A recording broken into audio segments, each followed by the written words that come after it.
जय श्री महाकाल। सभी विद्वान जनों को, दोस्तों को, भाई बहनों को और अपने गुरुजनों को, श्री शैलेश पांडे जी को, अजय भामी जी को नमस्कार करते हुए एक बार फिर कहता हूँ जय श्री महाकाल। मैं एस्ट्रो कमल कुमार अग्रवाल दिल्ली से वैदिक ज्योतिषी हूँ और उसी हिसाब से बात, लेकिन एक विषय दिया है, हालांकि वो दूसरा विषय लेके आया था, एक विषय दिया है बहन जी ने मुझे कि शादी के बाद ये जो अनैतिक संबंध है या डाइवोर्स की स्थिति है वो क्यों आती है। चलो इस क्यों पे बात करते हैं। पहले बात करते हैं कि भाई शादी होती है क्यों नहीं होती और क्यों होती है क्या प्रॉब्लम है। ठीक है, भाई शादी होगी तो अनैतिक होंगे ना। ठीक है, जन्म पत्रिका में सबसे पहले लगन और लग्नेश को देखना हर जगह। कोई भी चीज, किसी भी सवाल का जवाब अगर हमें चाहिए तो सबसे ज्यादा हमें लगन और लग्नेश को पकड़ना पड़ेगा, क्योंकि लगन खुद है, लग्नेश खुद है। हमारी सोच कैसी है उस सोच को जरूर पकड़ना पड़ेगा हमें। उसके बाद में लगन से किस पाप ग्रह का प्रभाव है, शुभ ग्रह का प्रभाव है, तो जातक की सोच पता चलती है वो सोचता कैसे है। ये तो होगी लगन और लग्नेश की बात। अब आते हैं सप्तम भाव में, सातवां घर, जो विशेष टॉपिक है आज का कि सातवें घर में कोई भी ग्रह, मैं तो कोई भी मानता हूं, हालांकि कुछ शुभ ग्रह बैठ जाए तो बहुत फायदा भी देते हैं, लेकिन मैं मानता हूं, मेरा खुद का मानना है कि खाली ही होना चाहिए। सातवें ग्रह में शनि को कारक माना गया, लेकिन सबसे ज्यादा नुकसान भी यही करते हैं सातवें घर में। यहाँ पे केतु बैठ जाए तो डिले करेगा, राहु बैठ जाए तो डिले करेगा, शनि बैठ जाए तो बहुत ही डिले करेगा, और उसके साथ चंद्रमा बैठ जाए, चंद्रमा चलना शुभ ग्रह है तो वो भी कहीं ना कहीं परेशानी दे सकता है। फॉर एग्जाम्पल चंद्रमा के लिए बोलते हैं संजय दत्त, आज तक जिंदगी ऐसे है, चेक कर लेना, उच्च का चंद्रमा है सप्तम भाव में। चलिए, उसके बाद मंगल तो वैसे ही बनना है सप्तम भाव में। शादी होगी या नहीं होगी इस विषय पे पहले देखा जाएगा कि सातवें घर से संबंध किस ग्रह का बन रहा है। ठीक है, शादी हो गई। अब सप्तम भाव का पंचम भाव से या पंचम भाव का सप्तम भाव से या भाग्यस्थान से संबंध बने और शुक्र चंद्रमा की कहीं से युति हो या मंगल शुक्र की युति हो तो वैवाहिक कहते हैं लव मैरिज के योग ज्यादातर बन जाते हैं। ज्यादातर सब जगह ये चीज अप्रूवल नहीं है। शादी होगी के बाद आजकल बच्चे क्या करते हैं, बच्चे कहते हैं जी मुझे तो इससे शादी करनी है, देख लो आप इजाजत दोगे तो भी करूंगा और नहीं दोगे तो भी, आशीर्वाद दे दोगे तो भी और नहीं दोगे तो भी। यही होगा ना आजकल। ये तीन ग्रह मुख्य है उसके लिए जिम्मेवार। शुक्र के साथ चंद्रमा हो, शुक्र के साथ मंगल हो या शुक्र के साथ राहु हो, क्योंकि राहु समाज विरोधी काम कराता है और समाज से विरोध करके ही लव मैरिज की जाती है। आ जाइए, अब आप दूसरे विषय में शादी भी हो गई। अब महिलाओं की पत्रिका में बृहस्पति कमजोर हुआ, मान लो शुक्र की राशि में है, बुध की राशि में है या शनिदेव की राशि में है तो बृहस्पति कमजोर है। और शुक्र मान लो जेंट्स है, उनकी पत्रिका में शुक्र कमजोर है तो शादी तो करा देगा, क्योंकि विवाह का कारक शुक्र है जो विवाह की वेदी पे लेके जाएगा, वो गुरुदेव है और विवाह को आगे चलाने की जिम्मेवारी है वो शुक्रदेव की है। विवाह हो गया, उसके बाद चलाएगा कौन, शुक्र चलाएगा। अब वो मंगल की राशि में हो या शुक्र की राशि में हो वो खराबी पैदा करेगा ही करेगा, ये पक्का।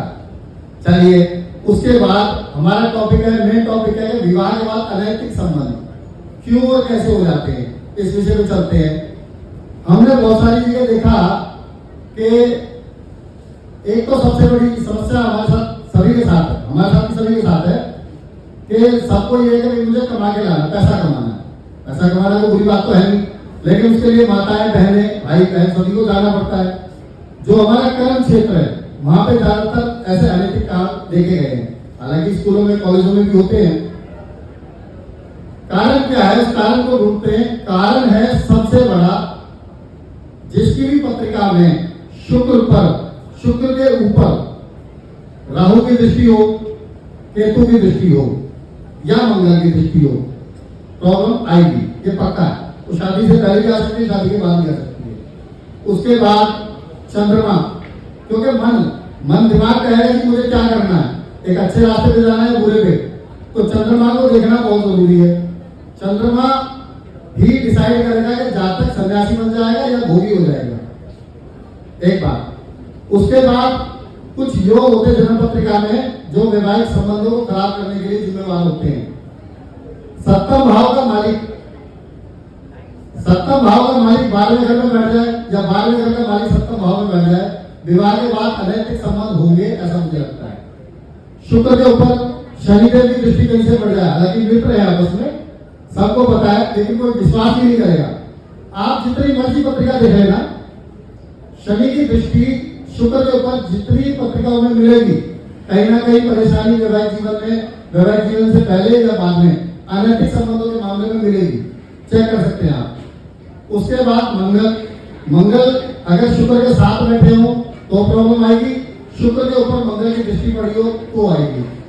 उसके बाद केतु के नक्षत्र में शुक्र जब बैठेगा, केतु के नक्षत्र, जहां तक ये अग्नितत्व राशि में होता है केतु का नक्षत्र, आप चेक करना, मेष राशि में शुक्र हो केतु के नक्षत्र में, सिंह राशि में हो या धनु राशि में हो, तो विवाह से पहले भी हो सकता है, विवाह के बाद भी होंगे, चेक कर लेना आप।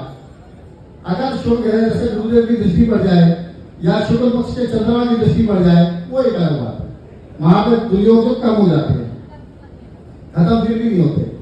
उसके बाद सबसे ज्यादा जिम्मेवार क्या है वैवाहिक जीवन में, वो है हमारा मोबाइल फोन, जिसको कोई बात नहीं, हमारे गुरुदेव आए हैं और बहुत अच्छा लग रहा है कि गुरुदेव के सामने बोलने का मौका मिलता है।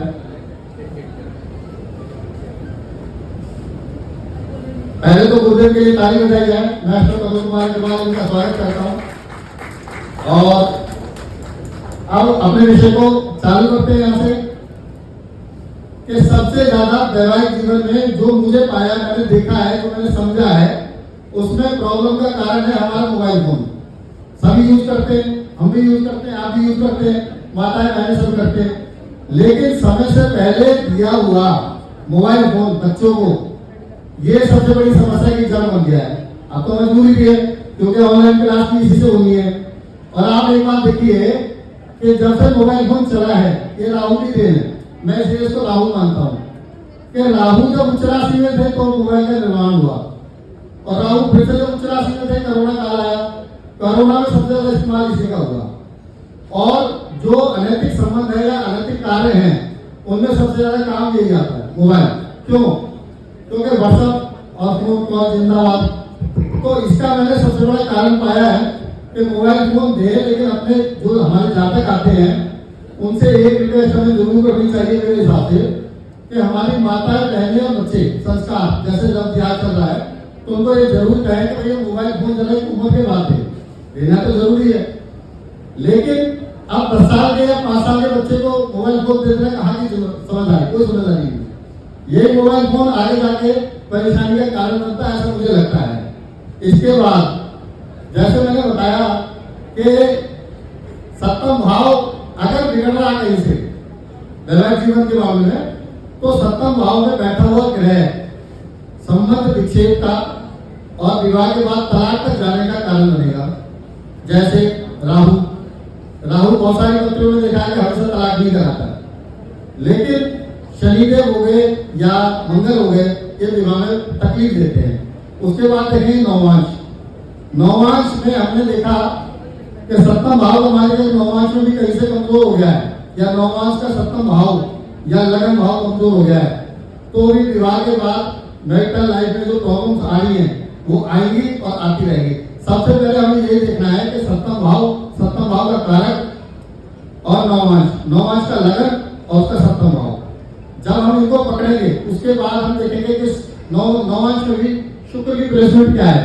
अगर शुक्र की प्लेसमेंट नौवांश में अच्छी है, बढ़िया है, तो रिजल्ट अच्छे आएंगे, वैवाहिक जीवन बहुत अच्छा निकलेगा। अगर शुक्र नौवांश में जाके कहीं से कमजोर हो गया, खराब हो गया या परेशानी का कारण बनेगा, क्यों कि यहाँ के नौवांश के भी 6, 8, 12वें घर में अगर शुक्र बैठ गया है और उस पर किसी पापी ग्रह की दृष्टि पड़ गई है तो 60% प्रॉब्लम आएगी, ऐसा मुझे लगता है। और बहुत सारे योग हैं, दुर्योग हैं, इतने समय में बताना थोड़ा सा मुश्किल हो जाता है। इसी के साथ साथ मैं कमल कुमार आपसे इजाजत चाहता हूँ। जय श्री माता, नमस्कार। एक